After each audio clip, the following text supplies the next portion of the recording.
अस्सलाम वालेकुम। मेरा नाम अब्दुल सत्तार है और आज हम जिस टॉपिक पे बात करेंगे वो है डर, खौफ। आजकल पाकिस्तानी का पता है मसला क्या है? सबसे बड़ा मसला जो पाकिस्तानी का वो है डर का। हम अगर किसी रोड पे जा रहे हैं तो हम इस चीज़ से डर रहे हैं कि कोई पिस्टल से हमें लूट ना ले। अगर हम कहीं जॉब कर रहे हैं तो हम इस चीज़ से डर रहे हैं कि कोई हमें जॉब से निकाल ना दे या कोई सीनियर हमें डिमोट ना कर दे। अगर हमने शादी की है तो हम डर रहे हैं कि बीवी नाराज़ ना हो जाए, बच्चों के साथ कुछ ना हो जाए। अगर हम कहीं जा रहे हैं तो उसमें हम ये कि डर रहे होते हैं कि हमारे साथ कुछ हो ना जाए। अगर कोई हमारे रिश्तेदार हैं उनसे डर रहे होते हैं वो नाराज़ ना हो जाए।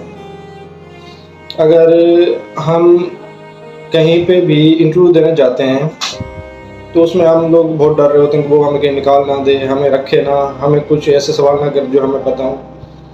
और अगर हम पढ़ रहे हैं तो हम ये डर रहे होते हैं पास होते हैं नहीं होते। तो हमें क्या करना है कि हमें सबसे पहले अपने अंदर के डर को निकालना है। जब हमसे हमारे अंदर का डर ख़त्म हो जाता है ना कि लोग क्या कहेंगे, हमारे साथ क्या होना है, जब हम इस चीज़ पे बिलीव करेंगे जो भी होना है वो अल्लाह की मर्ज़ी से होना है, तो हमें एक अंदर से सेटिस्फेक्शन मिल जाएगी कि अल्लाह पाक हमारे लिए बेहतर ही करेगा। आपने क्या करना है, किसी चीज़ का भी इरादा करना है तो सबसे पहले अल्लाह पाक से दुआ करनी है कि अल्लाह पाक मैं ये काम करने जा रहा हूँ, तू ही मालिक है, तू ही राज़िक है, तुम देख लेना इस चीज़ को। तो अल्लाह पाक संभाल लेगा कोई भी मसला हो।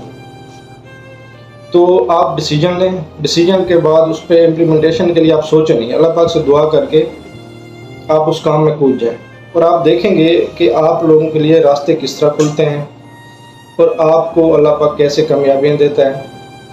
लेकिन आपका तवक्कल जो है वो सिर्फ़ अल्लाह पे होना चाहिए। आप ये ना सोचें कि पता नहीं होता है या नहीं होता। आपने अगर काम करना है तो फिर उसके बाद अल्लाह पाक पे छोड़ के आप सो जाएँ और आपके लिए रास्ते भी खुलेंगे, आपके लिए आसानियाँ भी पैदा होंगी। और सबसे बड़ा मैसेज यही है कि डर को ख़त्म कर दें अपनी ज़िंदगी से।